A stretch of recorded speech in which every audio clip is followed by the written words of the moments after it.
they both probably fucked up. Like, yes, a lot of people are ignoring the fact that Kanye openly cheated on Kim. That's a pretty goddamn valid reason to want to leave somebody. And then we could look at it from Kanye's point that she's more interested in her business. Like, they're both at fault here. Don't pick sides. You're not involved in this shit. Just sit back and watch him go crazy on social media. That's the fun part. Like, just watch the dumpster fire. That's what I'm saying. Stop trying to get involved. Fucking who cares? It has nothing to do with you. But just watch him wild out and try to fucking throw shots at Skeet and Peppa Pig.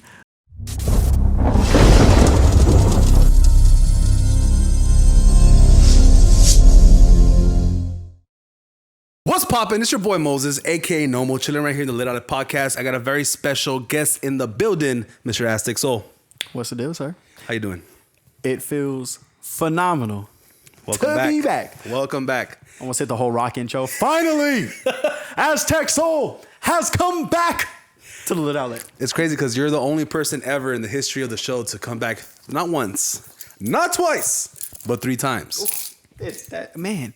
It's amazing. It's tight. It's amazing. I feel honored. And on some real shit though, like I really do feel honored because like I've seen this shit from, you know, the rental spot to you breaking down your room to this. Like, bro, it's been like the levels to it. Like this is officially I've hit every level. Like I feel like I've unlocked some shit.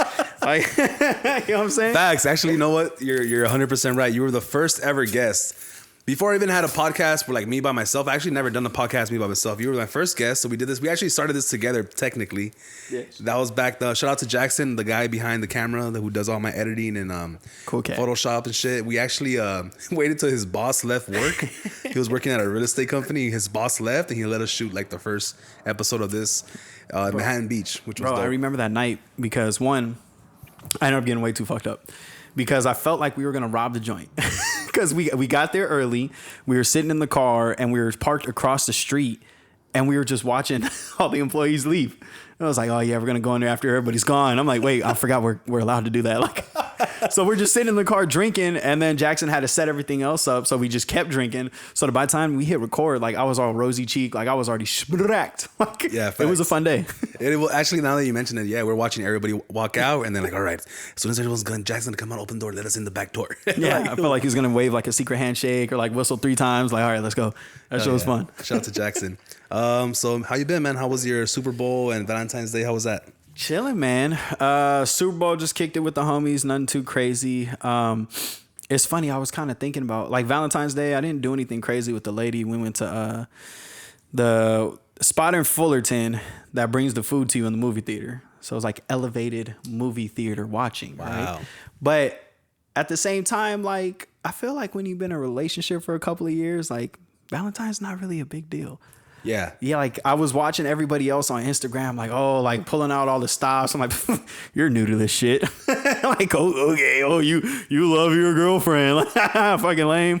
Yeah, it's almost like to show like the more you love your girl, the less you do on shit like that. It's like if you're just trying to impress your girl and have her like, you know, make sure she thinks you're the one, you pull up all the stops. Yeah, but yep. If you're really locked in, you don't really gotta go. Yeah, because when you're locked in and then you go ahead and buy her some crazy shit on Valentine's Day, and then she's like, hey, dick, like we have fucking bills coming up. What are you doing like spending stupid money for? Like we could do this any other day of the week. Like, okay, like it doesn't have to be today. Nice. But so it was fun to watch everybody else. But like at the same time, you can't be the guy to not do something on Valentine's Day. Like even as solidified as your day is, if you don't pop up with some flowers or even the most minimal shit, like that's your ass, Playboy. Like that's it. Yeah, get no pussy. Yeah, no, you done. Like so, I had to acknowledge it. It was still a pretty cool night. Like she got me shoes. I took her to the movie theater. Like it was cool. You know, I enjoyed it. I enjoyed being spoiled. You know, that's good. Nah, honestly, like. I don't know. I feel like sometimes I sound like a hater and I'll be talking shit about girls nowadays because, you know, feminists and the independent movement and they want this and they want that. And I just be giving them a hard time. I'm just fucking around. People take it serious. Yeah. But not gonna lie. I got some fucking, what was it for? I think it was for Christmas. I got some like Jordans for Christmas. You know, girl buying me food and shit. Like that shit feels nice. You know what's crazy is like, since I started dating my girl, there's a lot of shit I didn't realize I needed till she did it for me. Like as a guy, like we're naturally just minimalistic. Like we get what we think is cool or what we think we need. Like, you know, but having someone on the outside looking in that spends their time with you and watches you, like I've gotten some presents that's like, I would have never bought myself this. I like this. Like, I like that I know about this now. Like, it's dope. Like, fucking, like, I've never, it wasn't a present, but like, she took me to, what's that shit called? Like a spa or whatever to get like a rub down. I'm like, no, I don't. That's stupid. Like, okay, have somebody rub my back out. Like, oh, you could do this at home. Like, she was like, no, let's go. And we got done. I was like, oh, this is fucking amazing. Like, I was ready for sleep. Like, I got off the table. I felt like I was kind of faded. I felt a little drunk. I was like, this is amazing. Like, again, some shit that we wouldn't just do on our own. So having somebody else out there, like in the relationship that kind of takes charge is like, no, stupid. Like, you're going to like this. I was like, yeah, you're right. Yeah, those back rubs, like professional, like massages are super necessary. A massage, that's the fucking word. Goddamn. Hey, yo, but like low key, like a massage, after a massage, I'm ready to take a nap, my boy. Like, I'm ready to knock the fuck out. I hate, like, oh, it's done. You're like, that was 30 minutes? That was an hour? Like, no, let me take a nap right here. But you know, you got to get up and go. It kind of kills it. It's like, sir, you were asleep for half of this. So, yes, it's been 30 minutes. Oh, yeah, it's just sick. That was dope, though. Fucking what was your Super Bowl experience? And if you guys don't know, I released me and Jeff just released we're about to release a podcast. It'll probably be out by the time you guys see this. Yeah. But I released like a clip of it where I was like talking shit about Rams fans and the Ram parade, and I got a lot of hate. A lot of people talking shit about that. Oh, that sucks. It's crazy. No, I love crazy. it. No, I love it. I mean, but just to piggyback off that, like honestly, like it's wild that the Rams fan are coming at you, but at the end of the day, fuck you guys. Thank you. Fuck you, Ram fans. Let's just leave it at that. I lied. Let's get more into that shit. Fuck you guys, part 2. I only know like one. Yeah, I think I only know that I consider a real Ram fan, even though he jumped on the bandwagon when they came here in 2016. But like this fool goes to games. He buys the jerseys. He's always rocking Ram shit. Like he went to the parade. Anything Rams like that has to do with the Rams, he goes. He does something like the way I treat the Raiders. I probably went to more SoFi Stadium games this year than the people talking shit in the comments and shit. That's what I'm saying, dog. Like, so I had one homie hit me up and was like, bro, you just salty, da da da. And I was like, hey, yes, I can admit that. I'm a grown ass man. I was pissed off about the Bengals. I was pissed off that fucking LA finally has a Super Bowl that isn't a trip, because we are the only ones to bring LA a Super Bowl. Like, let's keep it a buck. Don't forget. So then, you know, St. Louis Rams came to LA and did it. You know, I still address them as the St. Louis Rams. Because a lot of the people that I know, I only respect you if you was a St. Louis fan. Now you can be an LA fan. Like, that's cool. I have people, like one of the homies was like very blunt. He was like, yeah, you salty. He was like, I'm a LA fan. He goes, so since they came to LA, like I respect the fact, like I'm gonna ride hard for the city, da da da. It's like, cool. Say you're an LA fan then. You're not a Rams fan. Yeah, don't claim the Rams. So all you people that got those brand new jerseys with the fucking sticker still on them because you just bought them like fucking 2 weeks ago, suck my dick. But what I'm saying is, say you're an LA fan. Root for the Chargers too. Like, fuck, you're an LA fan. Like, you're not a Rams fan. You don't give a shit about the Rams. You just give a shit that LA has a football team, technically. You know what's crazy? Like, you know how back in the day or before the Rams came, the Clippers were like the most laughed at fan base in the world? The Rams are so lame that they are now beneath the Clipper fans. Fuck, that's crazy. I didn't even think about that. Low key, I would give more respect to a Clipper fan than I would a Rams fan. Like, that's super disrespectful. I hate Clipper fans. Yeah, no, they're shitty people. Like, they're just like knockoff brand basketball. They're like Walmart brand. Like, yeah, that's what I'm saying. Not even that. It's like fucking 98 discount, not even 99. Damn. But that's what I'm saying though. It's like, dog, you Rams fans, like, just acknowledge, like, okay, respect where respect is due. You guys won the Super Bowl. Okay, cool. You're not going back. You're not going to do it again. It ain't going to be a repeat. So enjoy this moment, but just understand that you're not really a Rams fan. You're an LA fan. And once you come out and admit that, then, you know, I'm not going to stop talking shit because, you know, that's just what we do. But, you know, just find peace in your inner truth that your fan base fucking sucks. Facts. And like, I feel the same way when like, the fan base that I consider myself more a part of, like close to my heart, is the Dodger fan base. Right, I'm a number one, like that's my number one team out of all sports, Dodgers. Right.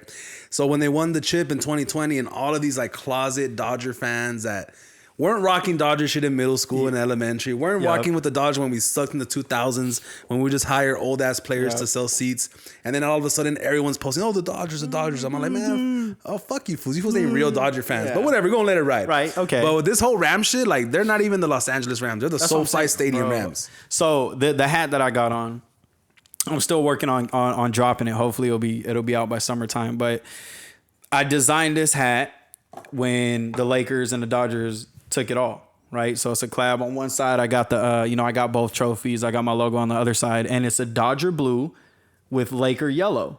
Okay, so a lot of people are, oh, that's a dope Rams hat. I'm like, you could shut the fuck up right there.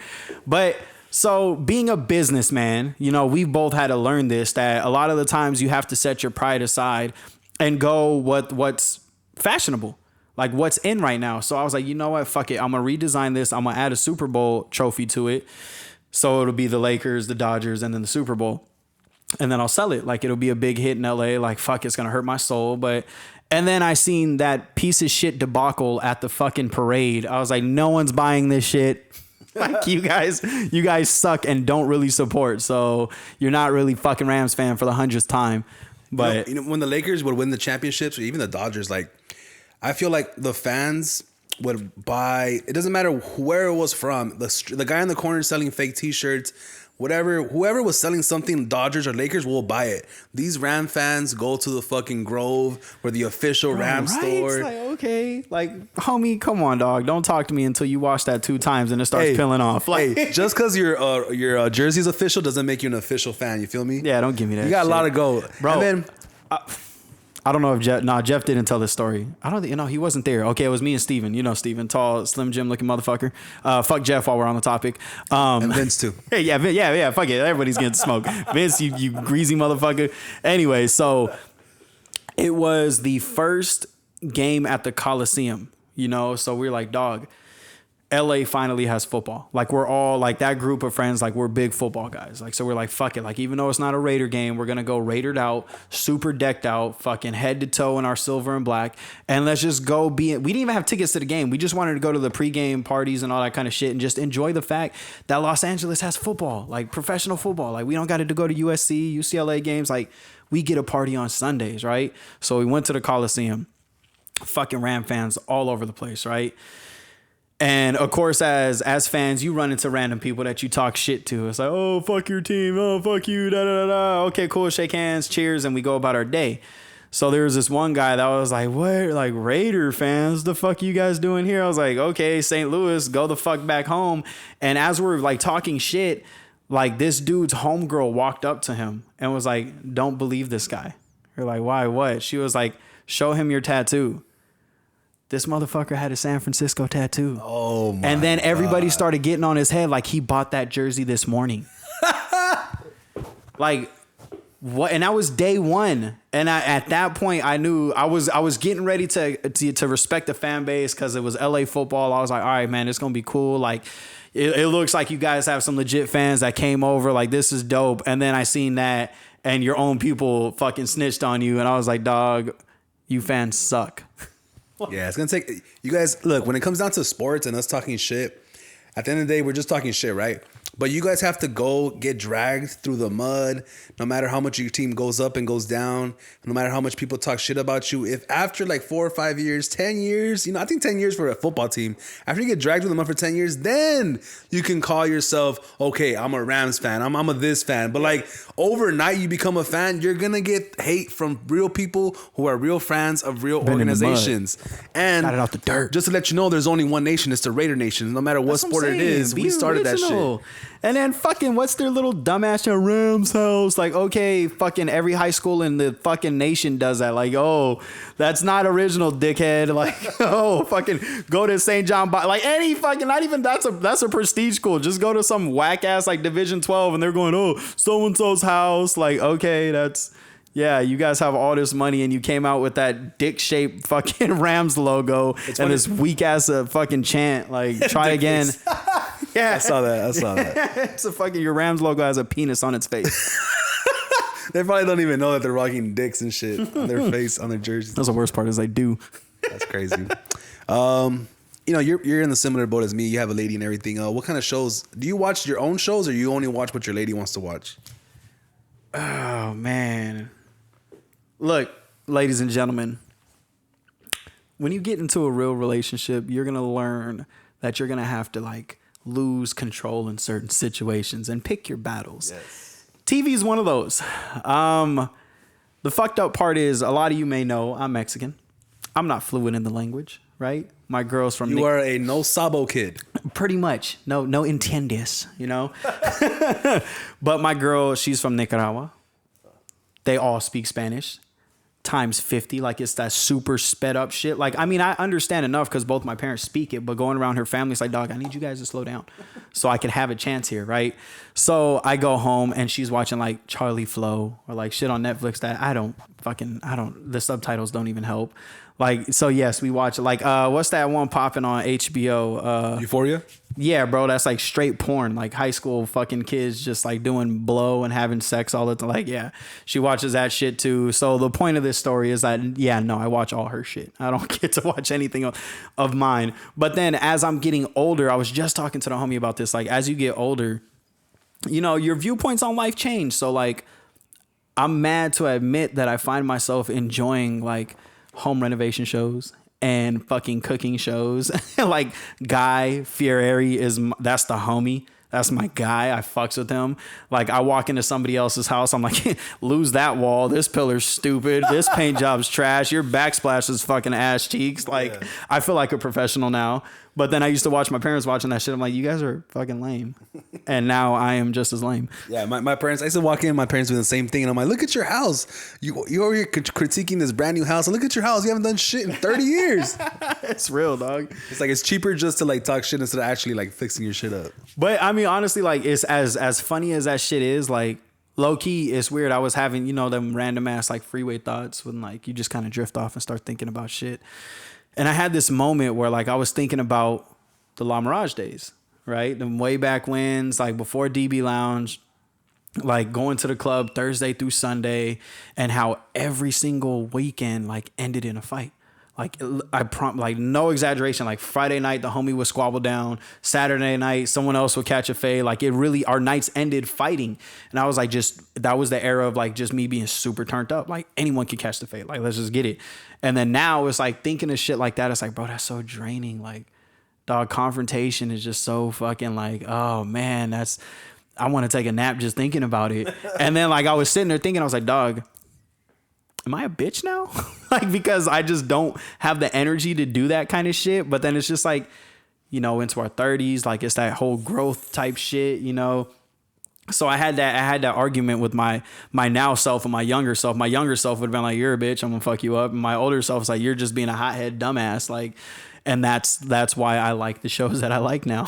Yeah, the whole I was speaking to Jeff about this. Like turning 30 is such a weird place to be because you know, like you're getting old, but you're just so close to being like, it feels like 5 minutes ago we were young in the club drinking and doing stupid shit, chasing bitches and shit. But the shit about that now is like low key, I think 30s are way more lit than fucking 20s. Yeah, because as a 20-year-old, like you do have that young and recklessness, but a lot of shit held you back. Like financially, I wasn't able to do all the cool shit that I want to do now. But now I have the paycheck. I have a cool job. Like I can go catch flights and do some dope shit, but still have somewhat of that energy of a 20-year-old to like still get fucked up and party and have all this fun. But like, it's not as difficult. Like, bro, you remember when you were fucking like a fresh 21, 22, like walking into the liquor store with the homies and trying to scrape together cash so you can get a fucking Four Loko. And the only reason we was smacking Four Lokos is because they got the job done at a cheap rate. Like now it's like, fuck, we don't even have to buy like fucking E&J, Eastside Juice, like that bottom shelf shit. Now we can enjoy like top shelf shit. No, not necessarily top shelf. My check ain't like that yet, but some better shit. Right, I might go get a VSOP Hennessy, you know, try to look some good. Privilege. That's what I'm saying, right? So it basically, to me, so far, 30s or like 20s, just a little bit more ramped up, just a little bit more, you know, there's more knowledge behind it. There's more financial stability. Like it's grown man turn-ups, you know, and grown man turn-ups they're pretty fun. Yeah, I agree. Like having money in your 30s and, you know, going through the whole 20s thing was like worth it. You had to learn, had to get your knees scraped and like you had to go through your bullshit. Just like a Rams fan, you had to go through your 20s to become a real fan in your 30s. And now you got money, you can do your You guys still suck. Yes, we're gonna clown on you guys this whole fucking podcast. It's gonna be fun. And just, if you have something to say it in the comments. I'm just saying. Yeah, that's what's up. So what's new? What's new with the Aztec Soul brand? Tell me what's going on. What's changed since the last time you were here? Man, so my price. Yesterday's price is not today's price. Not anywhere near it, son. Nah, honestly, it's been the growth. I mean, that's why I like coming back here. Cause like I said, like we both been getting this shit out the mud. Like I've seen your growth, you've seen mine. I've taken tips from you. Like, bro, now I have an Etsy shop. We gonna plug that. A lot of that shit came from this man right here. Like, I hit him up. Hey, what's this look like? Like, what's Shopify? What's this? Because he was already doing that kind of shit. And I seen it popping off. And the best thing about this man right here, it wasn't no greediness. Like, there's a lot of people that you see that are popping and they want to hold them secrets to themselves. Like, I know a dude, I ain't gonna drop no names like that, but he's got his little clothing jumping off. I hit him up, we go way back and I say, hey bro, like, how'd you navigate through X, Y, and Z? And the answers were either like super basic or just like left me on red. I'm like, all right, bro. Like, I see how it is. Like, I'm gonna keep it pushing. Like, I'm not gonna be salty about it. It is what it is. But you gave those gems, those dimes, so that we could all succeed. Like, it's one thing everyone needs to do where they need to jump in with both feet and figure shit out on their own. But at the same time, you also need people that are gonna help kind of like guide you. Like, hey, bro, like, you should do this because it's going to be easier to float. You know what I'm saying? Like, jump in and learn how to swim for sure, but make sure you got a lifeguard watching. You know what I'm saying? And you was the lifeguard in that whole Etsy situation. So with that being said, I got my shop going. I got some shirts for sale. I said I'm going to drop these hats hopefully soon. I'm still doing custom work.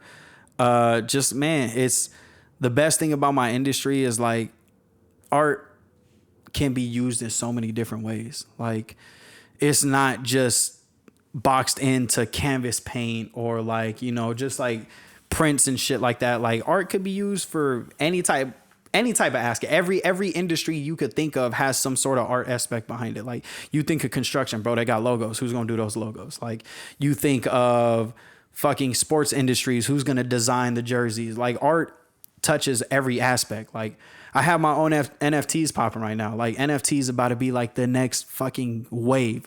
And I've been really strategic in how I navigate myself through that, because right now I've been learning that artists are the backbone of that crypto NFT thing. I've had a lot of people come up to me like, hey, can you draw this? Can you design my NFT? It's like, cool. No.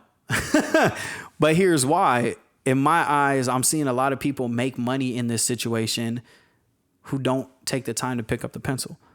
So this NFT shit is driven by artists, but artists aren't making the money. They're making these designs for whatever price, and then so-and-so buys it. They flip it to all their rich homies. Now they're making fucking thousands off of something that you might have charged hundreds for. So I was like, nah, dog, like, I'm a step different. Like, I appreciate the fact that you think my art's cool and that you want to do something for me, but I need the bigger ticket here. Like, I need to, like, yeah, we could work on some shit, but you're going to be mad when I want like 60% of this shit. Interesting. You know what I'm saying? Like, wow. I haven't heard that like point of view where like, obviously the people drawing these drunk monkeys or great apes or whatever, somebody had to draw it. And the person who's selling and flipping the NFT is not the person who drew it. Exactly. But I'm assuming, right? So now someone comes to you like, hey, make this NFT for me for like your basic regular price that you would charge for like a t-shirt or a print. Yeah. And now they want to make $10 million on it. Exactly. When the whole point of the NFT is when an artist drops something, the artist always gets repaid. Like, that's the whole point of the NFT. Right. And we're missing out on that. Like, I have a couple of artist homies that are doing it, and it just ain't no like, jab at them, because they're still getting their coin. Like, they're still making theirs because their shit's popping right now, right? Like, a lot of influencers, TikTokers, like all these cats is like, they're buying up the NFTs, and like, that's dope. And I'm like, it was proud to see the homie go make his, but at the same time, it's like, dog, for me, like I said, we're the backbone of this shit. Like, you might come to me with a concept, cool, but you don't have the ability to bring it to life. I do. I put the years into this shit. I put the hours into learning this shit. Like, I've done my research. I've learned how to do this handwork and, script and all that kind of stuff. Like, I'm really the one that's bringing your concept to life. Without me, without the artist, your shit is just a concept. It's just a dope idea that's getting stuck up here. I'm bringing it to the people. I need mine. Damn. You know what I'm saying? Just like blew my mind, dog. It's crazy, and some people might think it's greed, but like at the end of the day, it ain't even that. It's long money that we're looking for. Like everyone could go chase the short bag. Like that's cool. Like I could have said yes to these people, and I could have went and got a quick bag and called it a day. But then I know myself, I would have been pissed off when I see this dude flipping my shit for thousands. I'm like, dog, all you did was like repost my shit or just find somebody, like, you know what I'm saying? Like you didn't put the effort or the time in to do this. You just reposted it and asked somebody else, like, hey, do you want to buy this? Like, dog, that's mine.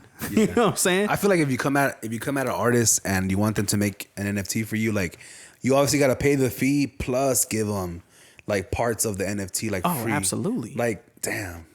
And that's you got to come correct. 'Cause I'm sure if someone told you like, hey, I'm gonna pay you plus 50% of whatever I make, you're gonna make. You're like, all right, that sounds cool. Yeah. And I'm not mad at it. Like, you know, I've turned down people and it hasn't been any like, you know, animosity towards the situation. It's just been more so like, this is such a new realm in the industry that like, I don't think everyone out there is going to claim that they know how this shit works, but I don't think everyone really knows how this works. So I'm not going to jump into a situation where I don't understand it either as much as you do or more than you do. So I make sure I don't get taken advantage of. So, you know, like I said, I've had people DM me and want to get the work and want to collab and do all this kind of stuff. But it's like, hold on, bro. Like, let me make sure I'm either up to par to make sure I cover my back, because as big as this shit is going, like, I want to make sure my ground floor situation is taken care of so the loan money comes. You know, again, the growth in ourselves. 20-year-old me would have been like, shit, what? Drop, I'm going to give you a price, shoot me a couple of 40 ounces and let's get this work in. But then that's not how I navigate anymore. Like, I'm smarter about my decisions, you know? So we'll see how it goes. I'm still learning the process myself. I have my own NFTs up. I think I got 2 of them right now. I'm getting ready to drop a new batch, and those are going to be a little bit more lower priced. They're going to be more for the people. My first 2, again, and I've had people hit me up like, dog, your first 2 NFTs, dog, like they're kind of pricey. It's like, yeah, they're my first ones. Like, if this shit blows up the way I see it blowing up, like my very first 1-for-1 NFT it should be expensive. It's an original. It's a 1-for-1. It's Aztec Soul's very first. Like, I'm not going to jip myself out and try to lower the price just to get some noise created. Like, that's what the second and third and the fourth could be. You know, those could be 200 of 200. Like, those could be the bigger ones. But my very first and my very second, dog, I'm getting mine on them. Like, and you can't be mad that you in a business, you trying to get yours. Let me get mine. You know what I'm saying? But that's just me. Yeah. To be honest, I'm still not completely like 99% of the people out there. I'm not 100% sure exactly how the NFT thing, what it is right now and where it's going, you know, like it's not my realm, but it's dope to know that one of the homies is like dibbling and dabbling in there. But see, that's the thing. It's far from my realm. Like, this is far from picking up a spray can and painting it on the wall. Like, this ain't, but it's moving and adapting. Like, you know what I'm saying? Like, everyone has to find that growth and try to guess, because we never know where life is going. We got to guess what the next move is going to be. And it looks like the NFT is going to be that wave. So fuck it. I'm going to take a seat. I'm going to do my homework and try to figure it out too. Because to be honest, like, this shit NFTs is a little weird. Like, the whole crypto and the whole metaverse, like, that shit's it ain't my cup of tea. It doesn't seem like anything that I'd indulge in, but it's money to be made there. So I'm going to learn about it. Yeah, that's something we got to brush up on for sure. Well, what's that? ASMR type shit? Oh, yeah,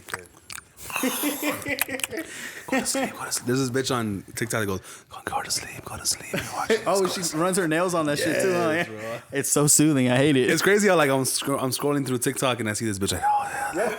I'm your daddy now, bitch. What the fuck are you doing? And then like fucking you end up down the rabbit hole like, oh yeah, I like this shit.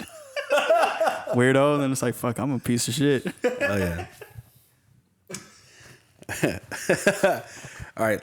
So this segment of the Lit Out podcast, just random questions and random thoughts. All right. I like it. THOTS. Would you rather fight a drunk guy or a pregnant girl on meth? I'm the one on meth? No. That sounds wild. If I'm on meth, that sounds like I'd fight a fucking pregnant chick. That'd be interesting. A drunk guy or a pregnant girl. Naturally, I'm gonna say a drunk guy because it's like, as a guy, it's like, dog, you don't hit a woman, she's pregnant, like, but then it's like, bitch, you're on meth, like, you don't give a fuck about that kid, like, but I'm gonna play it safe and do the PC thing and fight the drunk guy. Yeah, I mean, I think that's the right answer though, because someone who's like drunk, you just push them over, they fall over. That'll be the easy win. Yeah, that's always but you know what? I think drunk people got like a hidden super strength, or at least that's how I felt. But then again, you run into the whole scenario is like when you're drunk, obviously your not vision, like your whole outlook on things are a little skewed. So Perception. All the cool shit that I probably did when I was drunk or thought that I did when I was drunk were probably fucking terrible. Like it wasn't as cool as it was in my head because I was drunk. But while you're drunk, I'm like, oh, this is the shit. I'm the best. Yeah, and I feel like people on meth have superpowers. Like they could be outside naked, walking with no shoes for 10 miles, you know? Yo, people, like, I mean, it kind of sucks to talk about people on drugs, but fuck, it's wild. Like just driving down the street, like Long Beach Boulevard, and you see this guy just fucking doing the most outrageous shit. And it's like, like that's dope. And then you feel like shit. It's like, homie's going through it. Get the fuck out the street then. Like it's some wild shit that goes on. Yeah, like I was in where was I? I was like Rialto, Corona. I forgot where I was. And I'm driving down the street on the way to this place, and just a bitch with her titties out walking out. And her hair's all fucked up. She looks like she's been in the streets for years. Just titties hanging out everywhere. I'm all like, damn, this bitch for sure is on meth. Like, right? Was it a hot day? And it was hot. I mean, shit. I put my titty out when it's hot too. I I'm saying it'd be like that. Okay. Well, let's show the grade of these mics real quick. Just crispy. I know y'all like that. Crispy. Ooh. All right. Let's say you ever seen the movie Gladiator? Mm-hmm. All right. Let's say you're like the main character, Russell Crowe, whatever the fuck his name was in the shit. All right. And it's the last fight before you get released for freedom. Okay. And they want you to fight a 3'7", 40-pound 5-year-old. Okay. How many 5-year-olds can you take before they get you? Are they coming in waves, or how's this like? That's what I'm saying. Like, is it just like, I don't know, like 200 5-year-olds coming at me, or is it just like, okay, first 5 and then like 10 5-year-olds, and then like, do they keep at like what's the parameters of this? Because I can fuck up a 5-year-old, but I just need to know, like, do I have to fuck them all up at once, or can I get a break? Like, just fucking just take one to the jaw real quick with the left and fucking give me time before the next wave hits. Like, how's this Royal Rumble type shit? Like, I didn't think it that far. When I came up with the question, I didn't really think about it that far. I think I'm a little bit more mad at myself that was my immediate, like, am I really still a piece of shit? Probably. Well, okay, like they're all gonna come at you at once. At once, god damn. Okay, now are we? And you worked with kids before, right? I still do. You're the perfect person. That's the fucked up part. You're the perfect person. That's the worst part. To ask this question to fuck. I know what these 5-year-olds are capable of. Like, so how many do you think you could take? I think that might be like, because I work with them, like I have all these guidelines, because like, do I have space? Am I in the gladiator ring where I could stick and move, or do I have to funnel them? It's like in? you're in the middle of the Coliseum and there's weapons everywhere. Oh shit! There's weapons. Dog, you gotta kill them. Is there a time limit? No. Do I have to murk them fast or slow? Is what I'm trying to say. You just gotta survive. Shit, you have an hour to survive. An hour to survive, bro. I could survive an hour with like 200 kids, maybe. That's a lot. Fuck. I don't know. Maybe back in college, maybe when I had like stamina, like my physique now isn't what it used to be. I'll probably be winded after like 50. Just lay down and get jumped by 5-year-olds. Yeah, like they're biting, clawing, and then like they're 5, so like they see you use a weapon on somebody and murk them. Like they're gonna know, like, all right, now I can't do that. Very absorbent. Yeah, they're smart. You 5-year-olds are smart. I'll still fuck you up though, but you're smart. No, damn, that's a very dark but interesting question. I think, yeah, bro. I think I'm gonna cap off at like before I start gasping and shit and like dying of not being able to breathe because I'm currently now a skinny fat fuck. I'm gonna go at 60. 60? I think 60 is a solid number of fifth graders to beat down. Not fifth graders, 5-year-olds. Oh, 5-year-olds. Oh shit! Yeah, we're triple digiting that shit. Yeah, never mind. I thought, fifth graders are scrappy. Like they're okay. Yeah, 5-year-olds. Yeah, dog. Yeah, because that's less work now. You drop a 5-year-old with fuck. Yeah, right. That's what I'm saying. Like just not even like a full like step into it type of punch. Like you could just arm swing in a circle, just like cyclone type shit. And you're gonna catch one of these little shitheads in the jaw, and they're gonna drop and immediately cry for mom. And you got this is a very fucked up segment. Yo, this is wild. Nah, we're gonna double that then. So we'll go. What's fucking? I don't know, like 120 then. We'll double that. 120. Just again on fatigue. Honestly, I am gonna be I'm beating myself in that situation. I'm just gonna get fucking tired because they're 5-year-olds. Yeah, same. You're a skinny fat fuck. I'm just a fat fuck. So me too. I'll just get tired, bro. That's the thing. So I think I could take like a solid all at once. Man, I could probably take like 2 LAUSD classrooms full of 5-year-olds, which is like what, 80? 2 classrooms? Are we going in the bungalows? Because every school in LA has the fucking bungalows that everyone's like, oh, we're just gonna put these here temporarily, and fucking 7 years down the road, they're legit classrooms now. Fuck, we suck as a school district. Bro, my elementary, I was like a 5th grader when I was a 4th grader when they put in bungalows, and I drove by the other day and they're still there. Yeah, temporary. Yeah, and then the best part about the bungalows is they kind of funnel the kids. Like classrooms are a little wider, like they got more places to run, but bungalows is just like a one-on-one. We're chopping those numbers down and fucking kids up. You know what I'm saying? Like, so yeah, 5th grade. Fuck, I keep saying 5th graders. No, 5-year-olds. Damn, this is super fucked up. Super fucked up. This is wrong. I think I could take 2 classrooms, especially with that much space. You could just run around and start picking them off one by one. Like knife off their heads and shit, stab them in the eye. Damn, that guy's super dark. I was just like, some you could just kick them, Nope, I didn't get. Some of them you can just give them a good kick, and I think they'll die. Did not get that dark. I was just like, here, I'm just gonna punch you once in the jaw, and you're just gonna fold. But you said you're sticking kids, you're chopping off heads, you're a wild man. You're fighting for your freedom. You're fighting to be free. Because gladiators back in the day, like you'll fight and then they put you back in the cage, back in the dungeon. Damn. But like, all right, if you beat all these fucking 5-year-olds, you'll be free forever. You'll be a free rich man. Like that's the context of it. I'm not gonna go around fucking up 5-year-olds.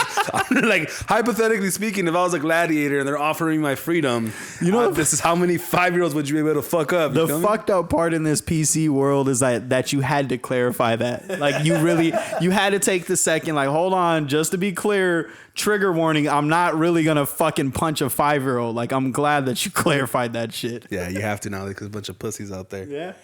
Yeah. You ever watched the movie Forrest Gump? Absolutely. All right.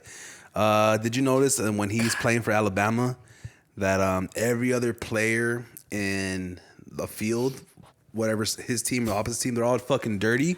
Their jerseys are so super dirty. Yeah. But his is spotless because he runs so fast that he never gets touched or tackled. Right. Did you ever notice that? I did notice that. But see, other athletes would have took that as like, bitch, you don't play.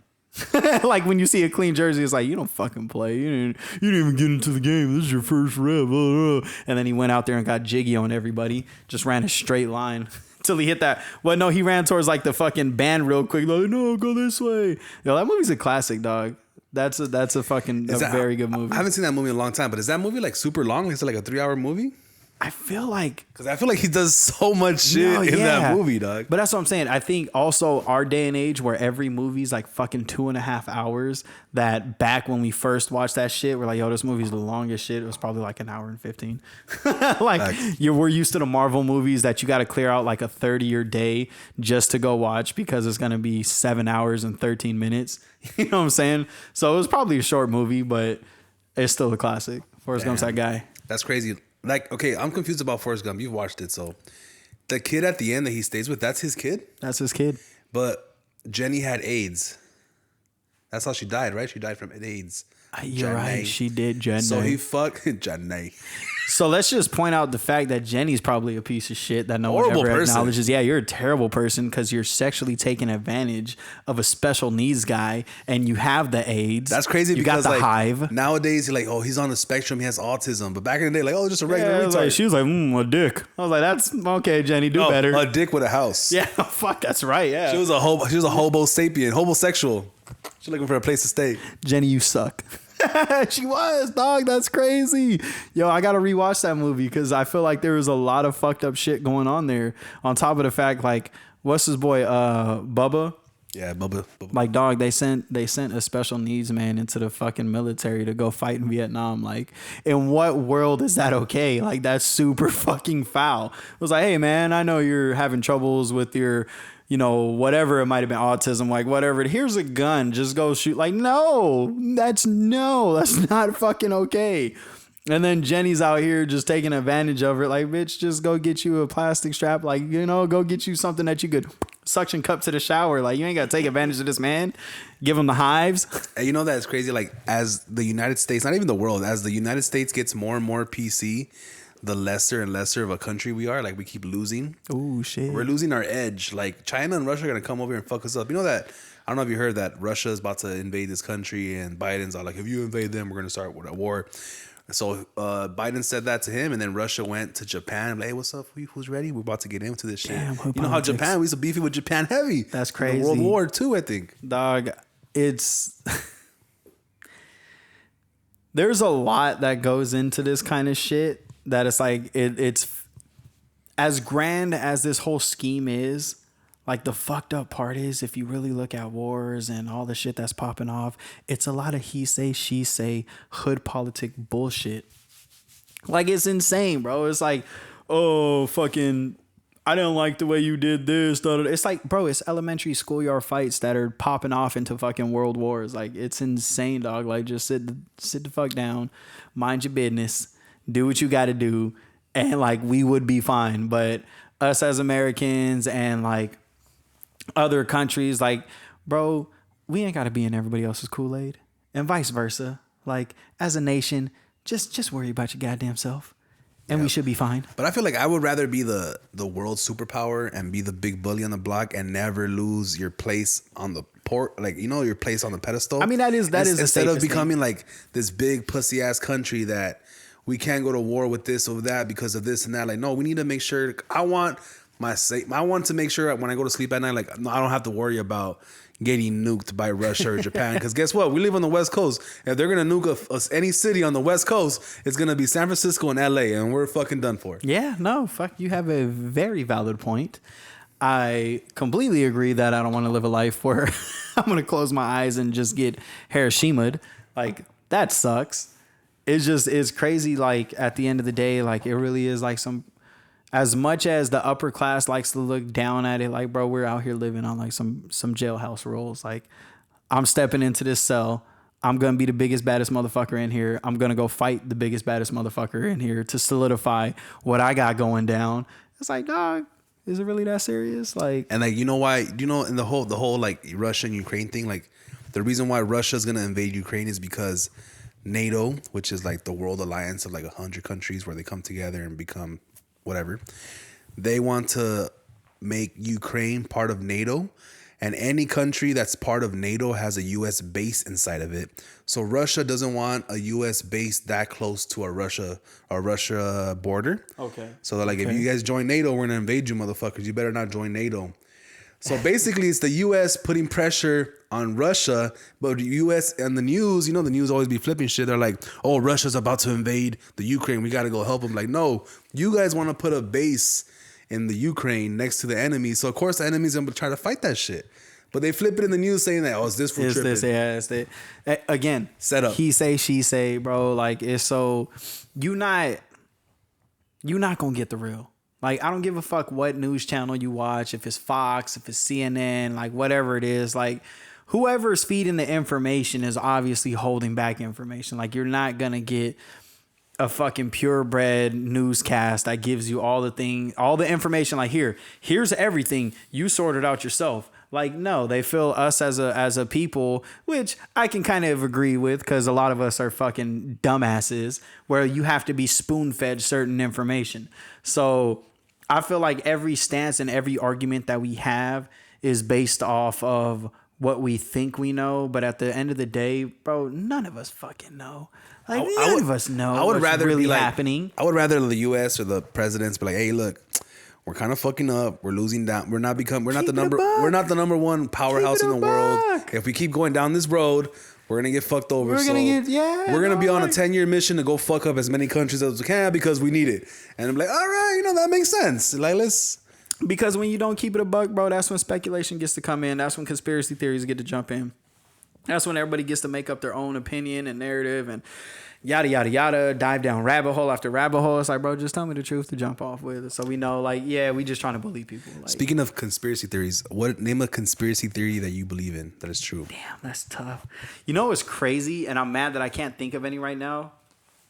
Me and the missus was coming back from Vegas. And I don't know if you heard about, like, the glacier conspiracy theory where it's just a fucking list. Like, you guys got to YouTube this shit and it will keep you occupied for hours.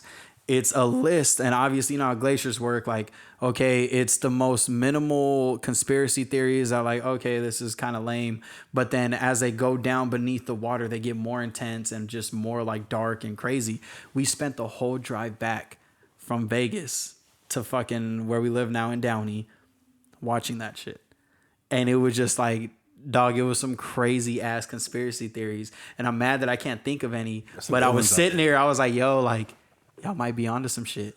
Like, you really, like, I don't know if I'm still hungover from Vegas, but this shit sounds very fucking believable. Like, they touched on, like, the lizard people type shit. Like, yeah, I swear to, bro, I promise you, anybody watching this shit, go YouTube the fucking glacier conspiracy theory, and it'll keep you occupied. Because the dude that does it, like, he just puts out the conspiracy theories as he finds them. Like, he goes and researches everyone and he just spits out what he finds. He doesn't put his own spin on it. It's not like, oh, well, I think.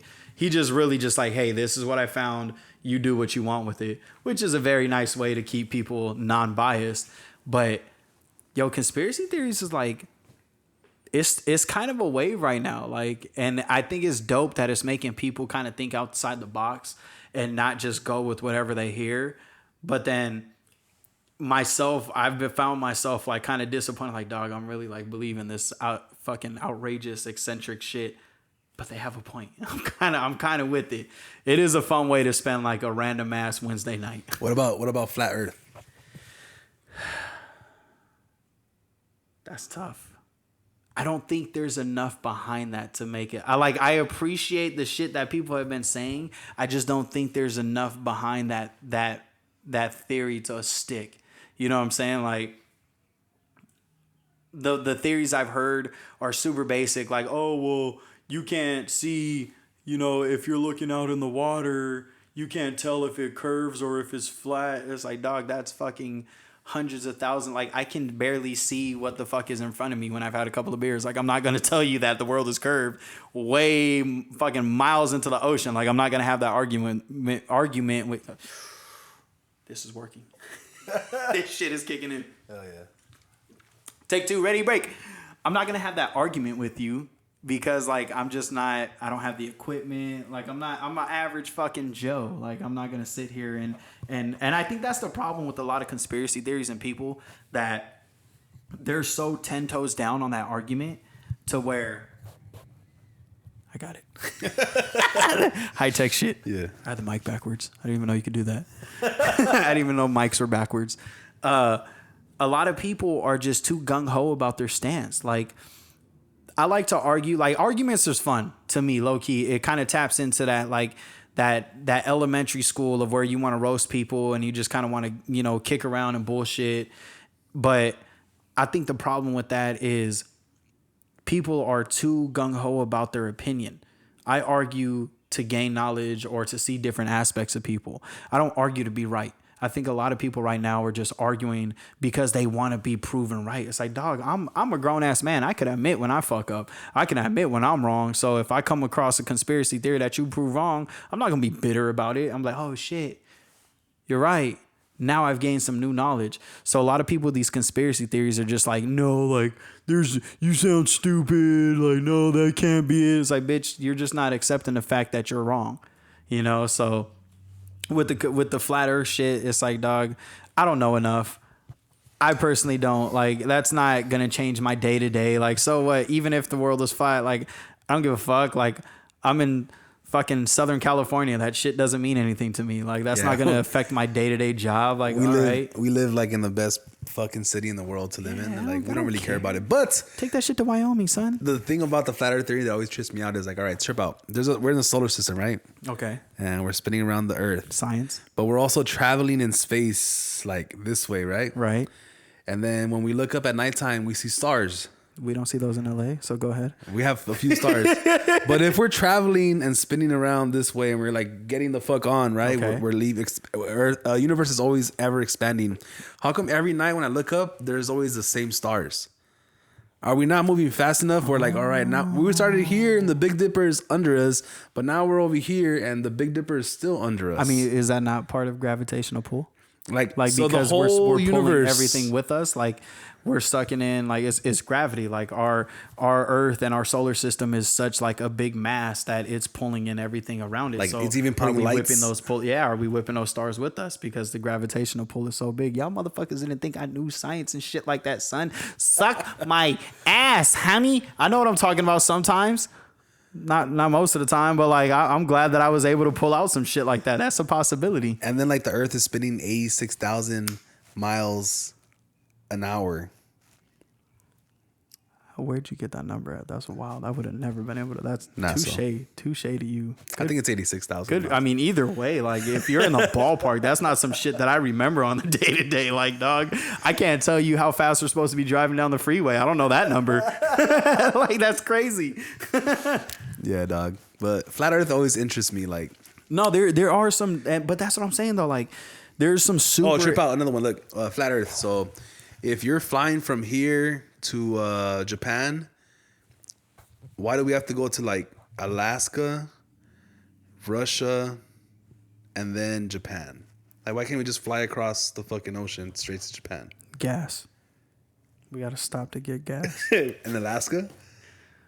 We gotta stop to get cold gas. But when we go to New York, do we stop to get gas? I mean, that's closer, right? No, I need a map. Alaska is like 1,000 miles, and then New York is like 3,000 miles. Maybe the pilot has some cutty waiting for him in Alaska, some cold pussy that he was like, you know what, I ain't had this in a minute. Hold on, pit stop. And then another one is like, you want to go from Chile to South Africa, and on a globe, you would just like jump over to South Africa, but they always go to Amsterdam first, and then they go to fucking South Africa. So when you put the map down, like on the flat Earth, or the theory of their map, it's like literally in a straight line. So is Japan, like literally in a straight line from California to Alaska to Japan. It's in a straight line. Okay, I see what you're saying. All right, so if we were to unfold the sphere and lay it flat, that would be the trajectory. Straight line. Yo, okay, so you might be onto something there. Yeah, shit like that trips me out. It trips me out. But see, that's what I'm saying though. Like I was sitting here 10 toes down, like, nah, this shit's a circle, son. But then you drop some knowledge that I didn't know. I was like, fuck, this shit might be flat. I don't know. Yeah, bro. I'll be going down some crazy rabbit holes through fucking. But that's what I'm saying. At the end of TikTok. the day, like a lot of us don't fucking know. So don't get your feelings hurt when someone has a fucking opposing objective to your conversation or your thoughts and theories. Like, suck it up. Don't be a bitch about it and just be open-minded. Mic drop. I'm not gonna drop these because these are fucking very nice. All right, have you ever seen the movie Dumbo? I know I have.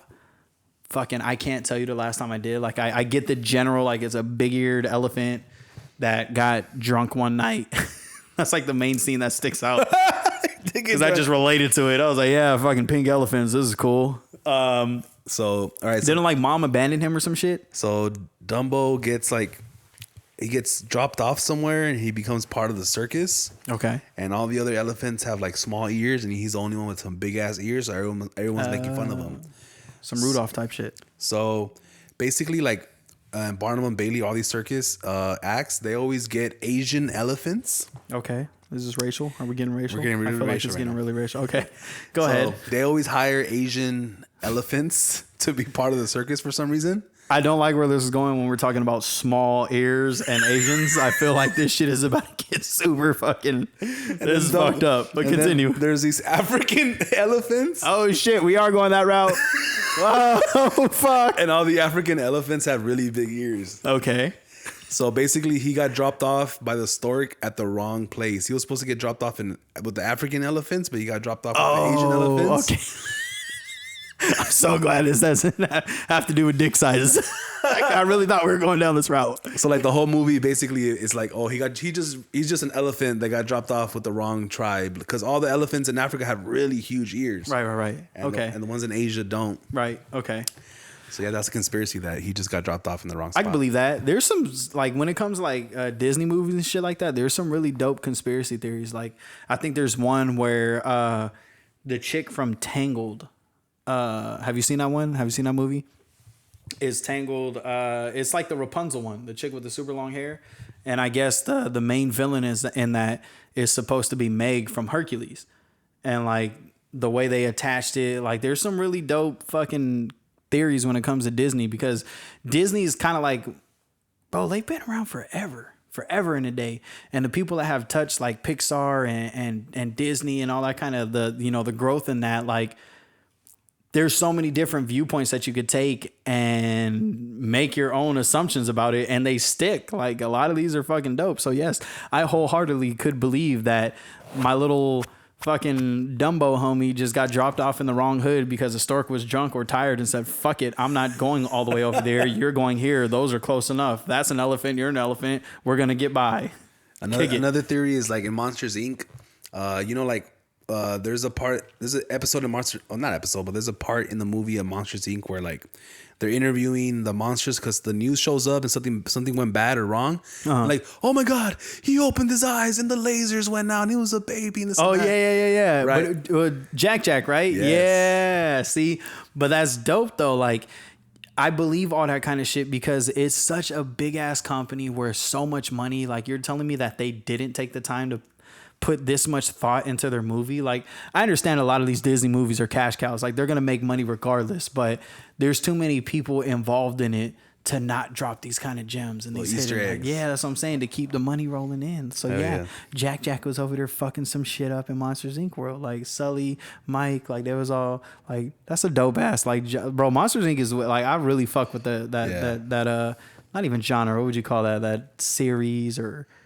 Yeah, I guess. Yeah, the movie. I like the movie is what I'm trying to say, man. Fuck. This next episode, I didn't even warn them. I'm just gonna hit them with the questions. This next part of this episode, you can only catch on Patreon. I'm about to ask XO some crazy. Oh shit, it's getting real. Fucking freaky deaky questions. So you can only watch this next part of this episode on Patreon. Please go on patreon.com/the right now and subscribe to watch and listen to the answers of these questions. If you're not on Patreon and you're still on YouTube, it's gonna cut back into the rest of this episode. So keep watching, and for those on Patreon, thank you. I love you. Shout out to Mario Jimenez, Carlos Jimenez, and Walter A. for being our 3 monthly Patreon subscribers. We need more. Dope. We're actually going to do a giveaway. I think for every subscriber in either March or April, we're going to do a giveaway. So if you sign up for Patreon in March or April, you're going to be part of a giveaway situation where it might be like merch, or you might win a chance to sit here where he's sitting and have your own episode. I'm not too sure yet, but I'll keep it warm for you. Know what I'm saying? So whatever you guys want to do, just drop a comment, whatever you think you guys should win or be part of the episode. Let's do it. And let's continue with either the Patreon or the rest of this episode. Gang. Recently, you've made I would consider some big moves, as far as, because I know how down he is, but describe the move from Long Beach North Long Beach to Downey.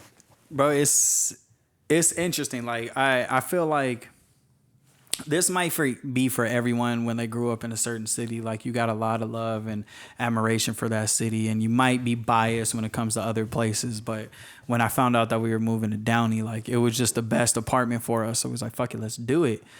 And I was like, I'm going to fucking hate it. Because, like, I don't know shit about Downey. I don't care about Downey. It's not Long Beach. Like, I'm going to fucking hate this. I fucks with Downey heavy, dog. Like, this shit is super dope. And I think that just goes to show when people aren't comfortable, they have to do things to make them uncomfortable, to make them realize, like, you might actually enjoy this. And that was one of the things. I was like, I was used to my pocket. I knew all the streets around there. Like, I knew where to get what. So going to Downey was like, dog, I'm gonna be uncomfortable out here. Like, I don't know where shit is. I fucking love it. Like, I love everything about it. Like, it's got the right splash of culture. It's like, it's where I'm at least. Is a lot more, Hispanic. It's a lot more cultured. it's still the diversity that Long Beach has. Like, it's not as uppity as other places that we could have went to. So you still get that like home feel of just the right amount of ghetto, just the right amount of ratchetness. Like, it's dope. We're right by fucking the Downey Landing, like all these bars and shit. So I could still go out and get my fix and have a good time. So like, I think Downey's a very underrated city that a lot of people would enjoy. Like, I fucks with it. Yeah, I mean, me being, I'm in a neighboring city, right? Southgate's right next to it. Downey is like, I could see why people who don't live there hate it or talk shit about it. Oh, Downey this, Downey that. But like living there, even us, like in Southgate, like growing up, we go to Downey for everything. Yeah, so the mall to eat, the movies. Like my favorite movie theater is Cinemark right there. I like that movie theater. Yep. Good couches and shit. Yep. Kaiser, that's my Kaiser right there where I go to the doctor and shit. Like Downey literally has everything. It does. That's what I'm saying. The little pocket I'm at, like, bro, I'm by every freeway.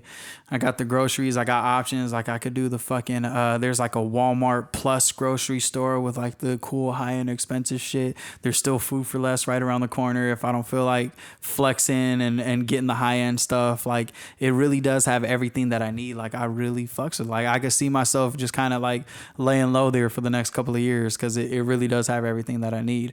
But like I said, going into that situation, I was like, yo, fuck Downey, fuck everything about this place. Like, I was going real Tupac on that shit. Like, fuck the clique you claim. But I fucks with it. Like, I'm really happy where I'm at. Yeah. Again, I'm gonna double back. Like, we all talk shit about Downey, but Downey's low key lit.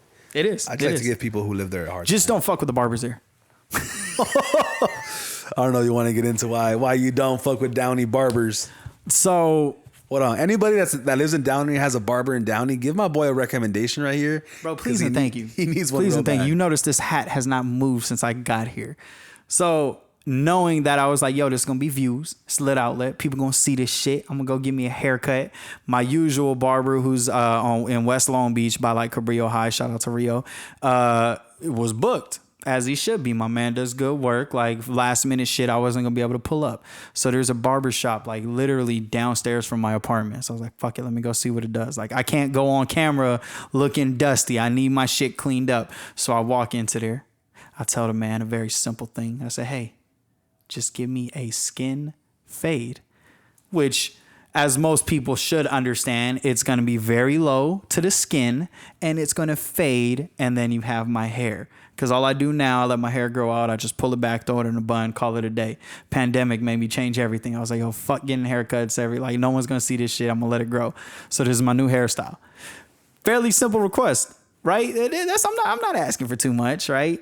So I've had people do my fade in different ways. Some people like to start the fade down here and work their way up. Some people give me a hard straight line where it's going to be the skin and fade their way up. So that's what this man did. I had the hard ass aggressive line. I'm like, okay, he's doing it this way. He had my back to the mirror for most of this haircut. So when he turned me around and let me see what was done, there was absolutely no fucking fade involved in my haircut. What so goddamn ever. My man just went from straight scalp to hair. Had me getting out the chair looking like, I don't know if you guys know what Mortal Kombat is, but I came out looking like fucking Goro.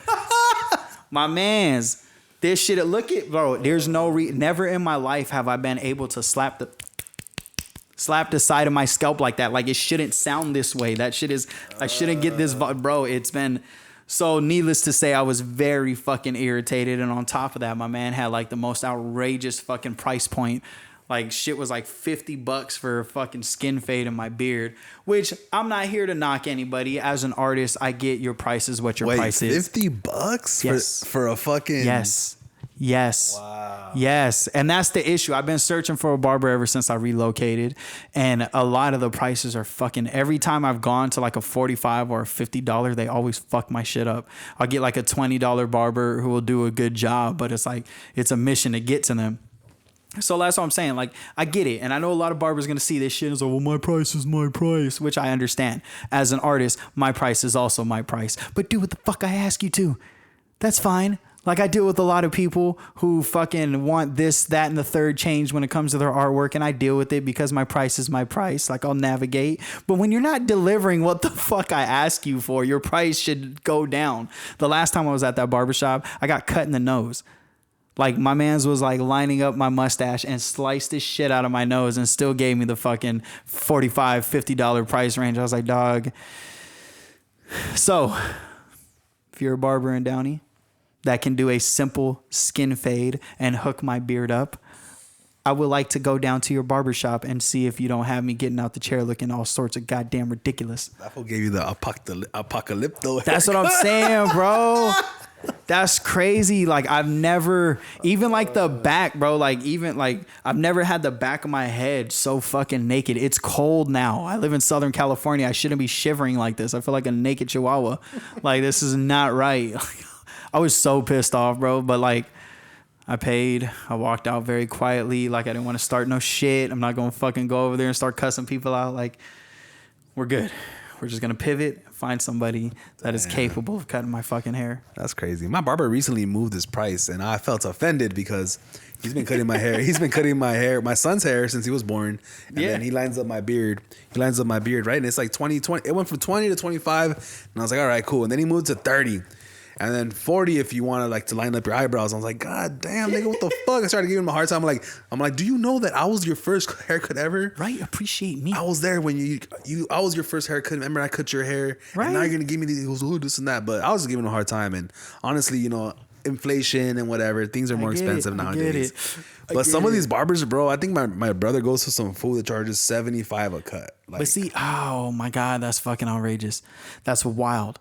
That's very wild. But I find, like, all right, so look, if you pay for what you get, like, I understand that concept. Like, if my price is at a certain price point, like, I want to make sure that what I'm giving you is top quality. So if your craft isn't up to a 75 price point, like have the fucking decency to understand that and know like, hey, I'm not there yet. I'm not saying don't keep striving for greatness, don't get better, but just understand like you're handing out fucking $20 haircuts at a $75 price point. Like if your shit is able to get to that point and you're actually making sales, but then all means do you.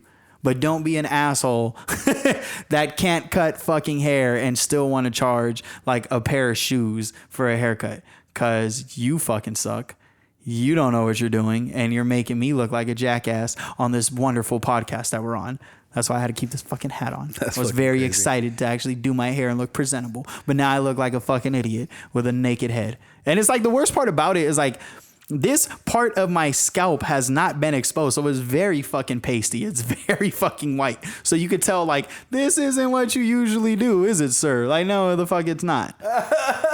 Like, God damn it. Yeah, exactly. He should have got the notion like, oh, why does his head look so white? Right? Like, hey, we're not. Like, didn't he see like the last cut you got, like, and go off of that? That's the part that, no, this one I didn't. And that's the, okay, I'll take that L.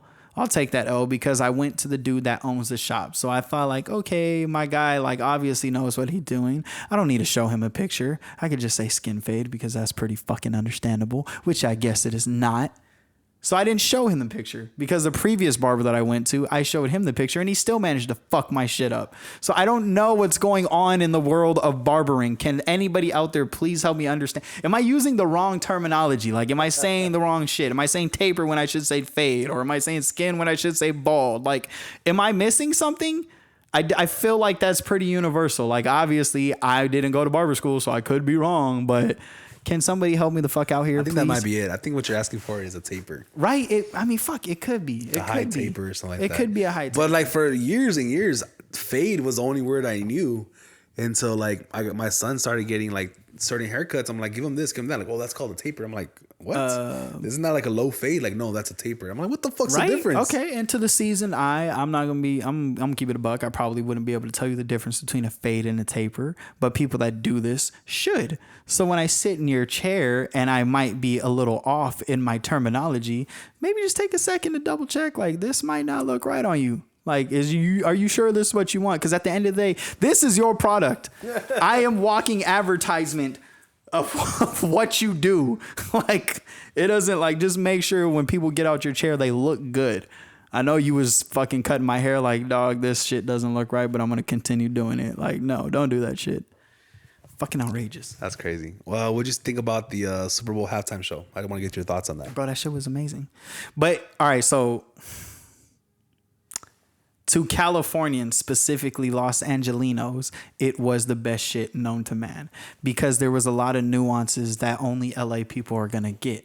I can understand if I'm in fucking Kansas or goddamn Wyoming, I might be sitting here throwing a fit like, oh, I don't know what the fuck, this is stupid. All they're doing is rapping. Like, no, that shit was fucking amazing because they paid homage to Southern California. So everybody here thought it was the best shit known to man because it was, but there was a lot of things that went over people's heads. Like the LA City fucking backdrop that was on the floor with the city lights. Like obviously the Tams and the Compton Courthouse. Like a lot of people didn't catch that shit. The khaki suits. Like I think I've heard a lot of people talk about the courthouse and shit like that. I don't think people understand the fucking khaki suit situation. Like that is iconic here in Southern California for a lot of races, for blacks and Mexicans. Like that shit is fucking huge for us. The unfolded Dub C beanies that they had on, the Chuck Taylors, the white tees, the fucking thermal undersleeves. Like there was a lot, the Lolos, like that shit that is the lifeline behind hip hop in Southern California that other people didn't understand. So I could see why they hated that shit, but it was great. It was fucking great. Don't think otherwise. I was super excited. That shit was dope. Especially because it's like, bro, it's Uncle Snoop Dogg, it's fucking Dr. Dre. Mary J was cool, I guess. And then you have the Young Buck and Kendrick, you know. I felt, and I know you spoke on it, I think Game, if they really wanted to make buzz and they really wanted to elevate this shit and make it super talked about, because a lot of people that aren't in California, a lot of people still think there's beef between Game and 50. Like because of how they ended it, the GU9, the Stop Snitching DVD. Like a lot of people on the outside looking in that don't understand like California politics don't know that they're cordial with each other. So if I'm in fucking Nebraska and I'm watching this halftime show thinking that 50 and Game beef and I see them pop up and do How You Do It, I'm losing my shit, right? And then us as Californians are like, dope, because that's fucking a classic ass song. Like we can appreciate it too. I think the buzz would have been just through the roof if they did a little 50 and Game collaboration. Like that shit would have been hard. Yeah, I think it's two things. It's the 50 Cent maybe is holding a grudge, but I'm not sure if you remember, but like 2 or 3 years ago, the NFL and what's Jay-Z's company? Fucking Rockefeller? No, the new one. Rockaware? The Hova? H to the Izzo? His management company. What is it called? Fuck. Jay-Z Management? Jay-Z and Beyonce manage people? He manages everybody. The Jay-Z and Beyonce conglomerate. I don't know, but I almost dropped the one from Step Brothers. What was it like? Fucking something worldwide. That is Jay-Z's company. But basically, the company that Jay-Z runs, his management or media company, linked up with the NFL 2 or 3 years ago. So he runs certain parts of the NFL, and he's the one that put on the halftime show. It was his idea. He put the whole thing on. Oh, that's dope. That's fucking dope. So he wrote Still Dre, right? Everyone knows that. Yeah. He wrote. Did we ever talk about that? What? How do you feel about Jay-Z writing that iconic West Coast song? Okay. It hurts. It hurts my soul just a little bit, as ride and die as we are as Californians, to know that an East Coast New Yorkan or New Yorker, however you want to say it, wrote such an iconic West Coast fucking track.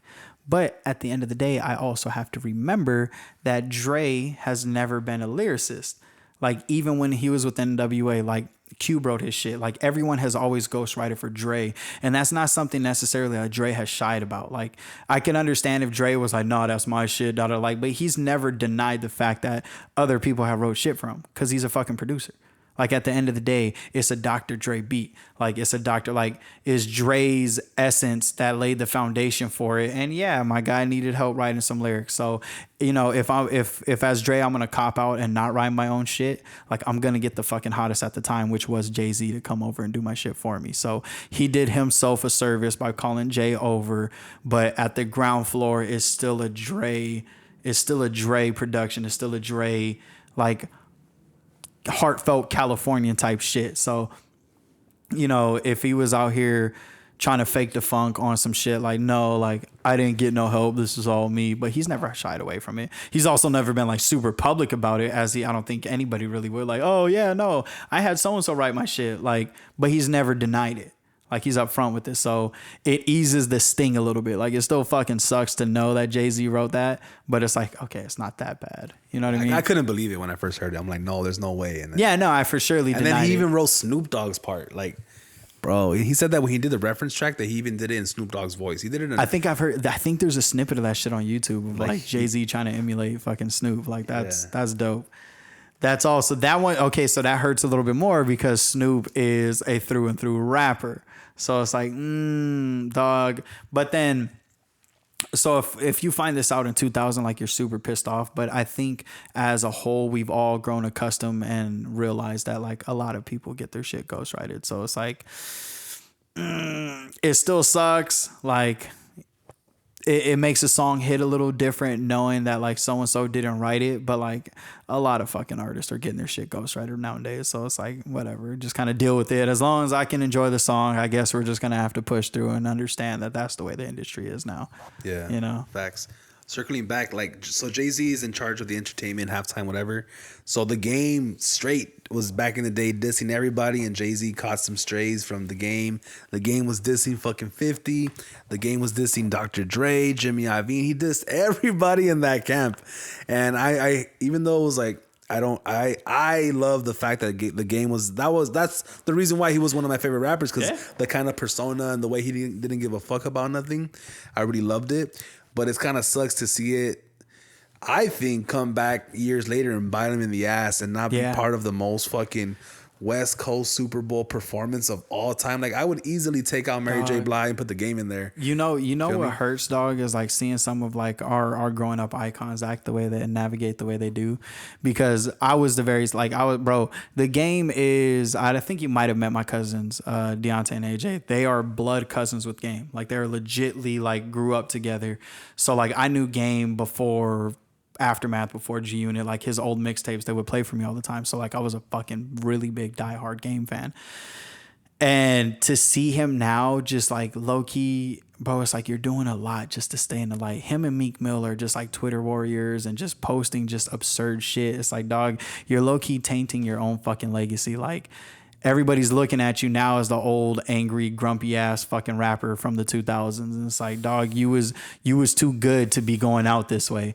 So it's like, bro, you've burned a lot of bridges in the process. So it's like, I didn't expect him to be there just based off the way the way he's been acting. So it's like, it wasn't a surprise that he wasn't there, but it would have been nice. Like, do better, old people. I'm sure he's doing fine, but we're all gonna get to that place where we're like, oh no, for sure. Like I've already gotten there. Bro, honest to God, I can't name you not one new artist. Like I think I've officially gotten to the point in my life where like I listen to what I like to listen to. I'm not interested in learning anything new. Like I think the most recent artist I listen to is Blacks, and that fool goes hard. No, he wrote it. He's that guy, and the only reason I think I like him is because he has that old sound. He has that West Coast like a Nate Dogg vibe. Yeah, exactly. That's what I was about to say. He has that Nate Dogg vibe. So it hits me different because it brings me back to the old shit. So I'm like, I coach high school, and a lot of these kids like to play different shit when they're in a weight room, and it's like, this is terrible. Like I'm that old bitter man now. Like this is fucking garbage. Turn it off. It hurts my ears. It's crazy how like new rap is kind of like, it's really mixing in with like punk rock and rap at the same time. Like all these little young rappers, when you go to their shoulders, like mosh pits, bro, and like swinging on each other, and it's a trip because that's not hip hop. Used to be the opposite of that. It used to be the opposite of like the rockers and shit. Yeah. Tell me why. One of the most recent concerts I went to was J. Cole's, right? When he had 21 Savage opening from. So me and my lady went to the one in Vegas. Now, this was when I really learned that I was like, dog, I'm getting old, because we got to Vegas, immediately took a fucking nap. Because it was like, yo, that drive wiped me out. Like, but as a young one, like you're driving to Vegas, you're pre-gaming in the car. You get to Vegas, you drink even more, you go out, you might come back in for a quick rest before the concert, but we skipped all that shit, went straight to the rest. Like, all right, so cool. Didn't pre-game, did nothing. We go to the concert. As we're buying our tall cans, we bought a bottle of water to chug before. I was like, fuck, this is out of whack. This is not what I usually do. We went to go get us some food. We get to our seats. We have our water, our tall can, our food, and we're sitting here eating, right? Enjoying the DJ. Lights cut off, right? We're like, oh shit, here goes a concert. 21 Savage opens up. Everyone goes ape shit, right? And I'm looking around me. I'm like, oh, it's a lot of young people around me. Like, I don't know Savage like that. Like, I know enough radio play Savage, but like I never really deep dived into his catalog. So everyone's going crazy. Everyone's standing up. Me and my girl, the only ones sitting down. And I'm sitting there like, yo, I'm trying to eat my fucking pizza. All you young bucks need to stop fucking jumping around. You're being wild. Like, I was like, yo, it's loud in here. It's bright. There's a lot of lasers. 21, if you haven't heard, is a very vulgar individual. Sitting there listening to like, yo, what is y'all kids listening to? And then at that moment, I realized like, dog, I might be washed. Like, I'm really sitting here sounding like the old grumpy fucks that used to talk shit about me listening to Chronic 2001. Like, I was sitting there listening to all these people turn up to Savage. Like, dog, go home, tell your mother you love her, and do your homework. Like, this is outrageous. Yeah, to be like even have an idea what the kids are listening, you have to really go out there and make an effort. You really do. And it's like, I don't know. I like some of the new shit, but I still mostly only listen to old shit. Or like I'll listen to like when a new album comes out, I'll listen to it once, maybe twice, and then I'm done and I go back to my old shit. And I always tell myself like I'm gonna do a better job of going and listening to this or give it another shot, but I never find my way to it. Like if I don't like it, and that's that. I have a very open ear when it comes to music. Like I listen to fucking Metallica, Slipknot, and then I'll jump over to like some old Snoop and Dre. Like I'll listen to fucking every now and then I'll vibe out to like a country song that has this not super country, like something that kind of crosses over. But like if it's music, dog, I like music. If I like the way it sounds, like I'll enjoy it. But lately, bro, nothing has crossed my ear that like it's like, dog, I really want to vibe to this. Like I can't listen. I don't listen to Power 106 anymore. I don't listen to fucking like Big Boys Morning. Like I don't listen to none of that because it just the shit they play is just I don't rock with. And I try to not be that fucking old grumpy fuck. Like I want to give everything a chance, but it doesn't hit me. It doesn't like, and that's crazy because the shit that we used to bump, like my kids always joke about the jerking era. Now that shit's starting to come back and on TikTok, they're like, Coach, what the fuck is this? Like this shit is trash. I'm like, dog, this ran the world. You shut the fuck up. Like you don't know about neon skinny jeans. Like you don't know about yellow jeans and Vlado shoes. Like, but again, I was young. That was the vibe back then. So I try to give these kids credit when they come across some shit. It's like, you're young. This is your vibe. Like, do you and enjoy it. I'm not though, because this is trash. Like, I don't like what you're listening to. Yeah, this new. There's some of the new shit that I like, some that I don't. But you know, it is what it is. Because at the end of the day, everyone becomes that old guy. You know, that the old head. Yeah, like you said, washed and shit. Yeah. Like I took it as a sign of respect, and then I looked at my kid, my player a second time, like, bitch, what'd you just call me? Because like he referred to me as like, oh my bad, OG. I was like, oh, bet. And I'm like, wait, what the fuck? I'm like, no, wait, no. We're not pulling that OG. Like, I'm old, but motherfucker, I ain't that goddamn old. It's like old. the polite way to say that you're old as fuck. Yeah, that's really what it was, because it didn't hit my ear the first time to say. Like, I heard it. I was like, oh, that's respect. Like, dope, call me. I'm like, bitch, wait a minute. Don't call me no goddamn OG. Like, no. Oh, my bad, OG. My bad, OG. No, don't do that. Speaking of OGs, did you watch the Netflix, the Kanye documentary? That shit is interesting, dog. I think its timing is perfect, because we always like to talk about how we want the old Kanye, and I myself do enjoy old Kanye more than I'm liking this new one. But at the essence, at the base of it, dog, Kanye's always been Kanye. Like, it hasn't been as ramped up as it has been lately. But if you watch that documentary, like only the first episode's out right now, right? Yeah. So if you watch that, you can tell that Kanye's always been like that cocky ass, I'm gonna bet on myself type of guy. Like, he's always been that way. So people are acting brand new that he's snapping on Kim and doing all this out eccentric shit. It's like, bro, he just now has the money to do that crazy shit. If he had money back then, he'd be the Kanye he is now. Like, and not to say he wasn't making money making all those beats for the Blueprint and shit like that, but Kanye's always been Kanye.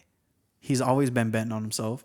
He's always been a little screwed loose. He's always been fucking very, about his ego and about Kanye. So I think this is perfect timing that documentary came out, just to prove the point that the man really, really hasn't changed up. Y'all just ain't used to it. Yeah, I loved it. I love that first episode. I love the fact, I feel bad for him, and I kind of love the fact to see how far he's come and how he started, right? When he's going around the Rockefeller office and trying to show everyone his music, and it's such a classic song, All Falls Down. Bro, like, one of the best songs ever, and he's showing all these people the song, and everyone's like ignoring him and not even paying attention.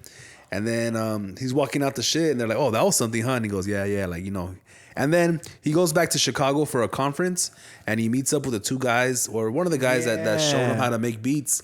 And he's dapping it up. Oh, we're best friends. We're best friends. Love and then 2 hours later on the radio, that guy that taught him how to make beats, it's one of his OG friends, drops a diss track on him.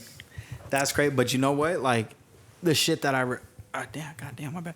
The shit that I respected. Oh yeah, motherfuckers is getting old. Knees is popping, back is good OG. Yeah, some bitch. The shit that I respect about that though is like, again, Kanye's always been with the shits. Like people, the fact that he bought the house across the street from Kim Kardashian, everybody's like, oh, like that's crazy. When that incident popped off, bro, he pulled up to the studio. I was like, no, let's squash this. Let's talk about it now. So Kanye has always been one to be like, dog, like I'm about it. Like, let's figure this shit out. I'm not shying away from confrontation. And the longevity of that, like George Bush don't care about black people was another incident. Like we've seen Kanye all throughout his career do some outrageous shit, but that's just a proof. He's always done that. It's nothing new. Like Kanye's always going to be fucking Kanye. And that documentary proved it because it was at the early birthing ground of double polo backpack Kanye. Like he's always been fucking a little wired different. So you got to respect a man of saying consistent through all of these years of still holding true to who the fuck Kanye is. And he got that look on MTV for that one. You heard it here first. And then the guys are like, oh, and now introducing a self-proclaimed backpack rapper. Like, did Kanye West invent the term backpack rapper? Absolutely. I think he did. I think there's a lot of shit that he like started first because as much as, and I was one of them. Like I gave Kanye beats a lot of shit because every beat was a fucking sample. Like every Kanye beat was a sample that was either sped up, slowed down, or tweaked with, but it was nothing original about it. But like that in itself became its own fucking type of genre. Like sample beats are they're starting to come back into play now more than anything. Like if you go on TikTok, it's a lot of fucking beats from the 90s R&B and shit like that we grew up with. A lot of fucking songs that we know true to the original that now are sampled and flipped and are brand new to the new era. And that's all that Kanye low-key was doing. Like he was taking these fucking like the Otis beat, like the Temptations, Otis Redding. Like he's taking that beat and flipping it. And I'm sure a lot of the old heads at the time were like, motherfuckers, y'all don't know about the Temptations. Y'all don't know about Otis. And that's exactly what is happening now. Sometimes I'll be listening to the radio and shit, and fucking I see like this song by Lotto, who's a girl. And typically when girls rap, I skip that shit because I don't want to be hearing no fucking. You feel me? I'm not throwing my ass in no type of circle anytime soon. So no tap in. Yeah. Like I'm skipping that shit. But for some reason, this specific song, this Lotto song from the radio, I always catch myself listening for like an extra 15 seconds, an extra 30 seconds before I skip it. And kind of find out it's a fucking sample beat from like the 2000s. I forget which one it is, but like people have been doing that shit forever. Oh, yeah. Even Dr. Dre, like one of his, the ding, ding, ding, ding, that's from a fucking song in the 60s. And then the beat drops over to another beat. And that's another sample. So people, he didn't write that song. I'm just talking shit. But, as far as Kanye's drama with like his divorce and Skeet Davidson and all this other crazy shit, which is fucking just so much fun to watch that dumpster fire. It's crazy, right? The last thing I heard is he has like beef with Peppa Pig now. I haven't dove too deep into that, but the last shot I think Kanye took was not at Skeet or Kim, but it was at Peppa Pig. So I'm gonna, after we get off this, I'm gonna Google and try to figure out what's going on there because that's a beef. Jesus Christ. Well, I think what he did was he took a page out of the Kardashians like playbook and started drama and putting their name in the fucking limelight right before dropping what he just dropped. He just dropped his album with the stem player, which looks like a little Alexa and shit, and he made like fucking $40 million in 20 hours. Instead of he needs it. Yeah, because he's a fucking 10 times billionaire and shit. That. So I don't know. I feel like the whole drama between Skeet Davidson, Kim Kardashian, and Kanye West, it's all manufactured. They're all in on it, and that's something the Kardashians do. Absolutely, because they've been super strategic about that. Like the Kardashian family, they're not dumb. Like they know exactly what they're doing. They've learned that, no publicity is bad publicity, and they fucking have used that to their advantage tenfold. Which is the unfortunate part, is that a lot of people are understanding that now, and entertainment and music and all that kind of shit is just purely based off shock and awe and no longer on talent. You do the shock and awe shit to get you there, and then you start to work. Like the fucking Jake Paul situation is fucking the perfect example of that. Like my man's was like shock and awe. Like fuck learning about how to box first. Like let me get a chance to shoot my shot and then I'll start working out and then I'll start doing my shit. Like it's get there first, work after is the way that we're looking at life. But I think I can absolutely believe that Kanye might have taken a page out their book and said, fuck it, I'm just going to kick up all this dust and I'm going to make all this fucking money off my little hockey puck of an Alexa and get my album out there because people are still going to buy this shit at the end of the fucking day. Facts. So it's very believable. At the end of the day, Kanye's still fucking Kanye, but he's just moving a little different. He's just a smarter business Kanye. Like he's a little bit more savvy about his shit. So yeah, him and his ugly ass boots and his fucking ski mask. What would you even call that? Like, it's not a beanie. The one that he wears completely over his face. Like, what kind of accessory is that? That's like what genre? Is that a hat? That's like when the cartel, a face hat? The cartel fucking kidnaps you and puts a bag over your head so you don't know exactly where they're taking you. Right? But just enough. You got the little eye holes. But that's what I'm saying, dog. Like, at this point, my man could do whatever the fuck he wants. And he's just... It's gonna work in his favor because one, he's being Kanye and he's doing whatever the fuck he wants, but he's also being smarter about his moves. So... We've been saying it for years, dog. When he first came out with the shoes, everybody was talking shit about them, how they look like bum shoes, how they're fucking ugly. Those are one of the biggest shoes, like, in the fucking industry. Everybody knows Yeezys. Like, as much as we might want to knock him, he's doing his shit. He's doing his shit at the end of the day. So, fuck it, man. We not out here pocket watching. His money don't make me money. So, do you, Kanye. Do you. And, you know, just in case, Kanye, you were doubting yourself, just know that Aztec Soul has officially given you that cosign. So I think he's going to make a lot more money just based off of this podcast now. Yeah, no, a lot of people hate on Kanye. I don't hate on Kanye. I love Kanye for what he gives us, bro. He gives us something to talk about, good music, fashion. I mean, what else do we want from a person? Like most people ain't giving shit to society and like.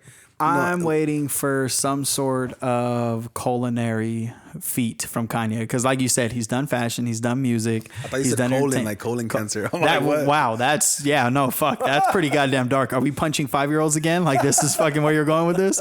No. I'm saying culinary. Like we need a Kanye Hot Pocket or like a fucking Kanye croissant. Oh, let's fucking, okay, we might have something there. That rolled off the tongue very nice. A Kanye croissant. Kanye strikes me more of a soul food kind of guy. I could see that. Okay, so we can get, let's see, fuck, what can we do? Not Kanye yams. Oh, candied yams. There we go. Yams. There we go. And that plays off of Kim's booty. I like that. She's yammed up. So Kanye could be yammed up with his fucking solo dinner now. That's what I'm saying, dog. He could do it. He could really do whatever the fuck he wants. So he can come out with a dinner, frozen dinner, and it's going to sell like crazy. And it's going to be outrageously priced. It's going to be just the yams for fucking like $75. Like just as much as people's haircuts now. And then I think people were tripping about him buying the house across the street from Kim. Like, if you have 5 kids, bro, it just makes it. If anybody could do that, like you get a divorce and you just move across the street. Look, dog, it's so easy. I get the theory. That makes sense on paper. Like, yes, he can play that narrative, but at the same time, dog, you know good and damn well that's as toxic comes. Like, that's fucking. We really want to sit there and act like Kanye is solely doing this off, you know, the strength of watching his kids. Yes, that is a great thing. Yes, he probably is. Like, Kanye does look like a great dad. He probably does want to be closer to his kids. But at the same time, if you're telling me that motherfucker isn't up in the window peeking through the blinds when anytime a car rolls up to Kim's house, you're tripping. Like, dog, they're both toxic. Like, me and my girl had that conversation last night. Everybody right now is trying to pick sides. Who's responsible for this divorce? Is it Kim? Everyone's like, well, this is her 4th divorce. Like, I don't know. It might be her. Is it Kanye? Because he's just doing outrageous shit.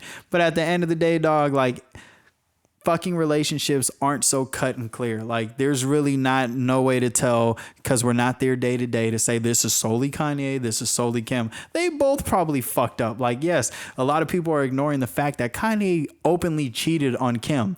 That's a pretty goddamn valid reason to want to leave somebody. And then we could look at it from Kanye's point that she's more interested in her business. Like, they're both at fault here. Don't pick sides. You're not involved in this shit. Just sit back and watch him go crazy on social media. That's the fun part. Like, just watch the dumpster fire. Like that's what I'm saying. Stop trying to get involved. Fucking who cares? It has nothing to do with you. But just watch him wild out and try to fucking throw shots at Skeet and Peppa Pig.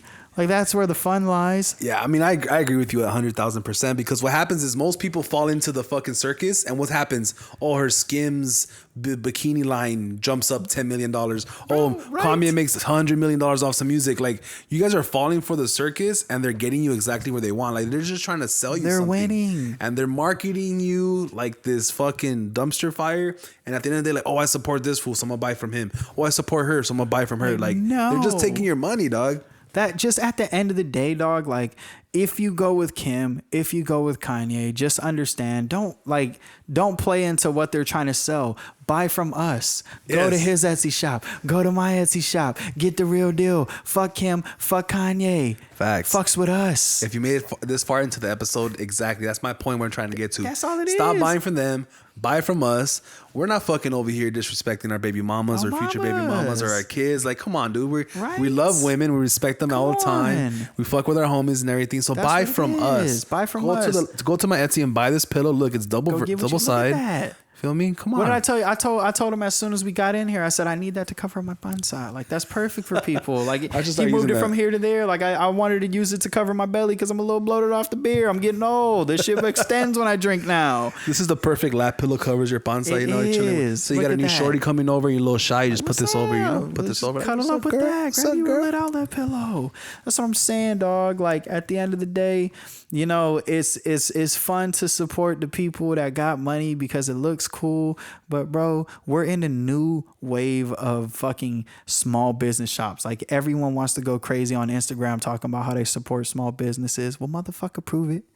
Start buying from us. Wear some unique shit on the streets. Like, everybody wants the fucking top of the line gear just to look like the next motherfucker. Go get you some unique shit that us have strategically thought about, have put hours into to make you look like the flyest motherfucker out there in the street with some unique gear. Stop playing with these new companies that don't give a shit about you, because at the end of the day, we're the ones that is tapped in. We answer DMs from randoms. We try to get to know the people. We still here in the trenches, learning from the fucking streets and learning from what people want and love. So if you want some real authentic shit that's going to resonate with you as a person, as an average Joe just trying to navigate your 24 hours and make that next paycheck, you talking to people that know that.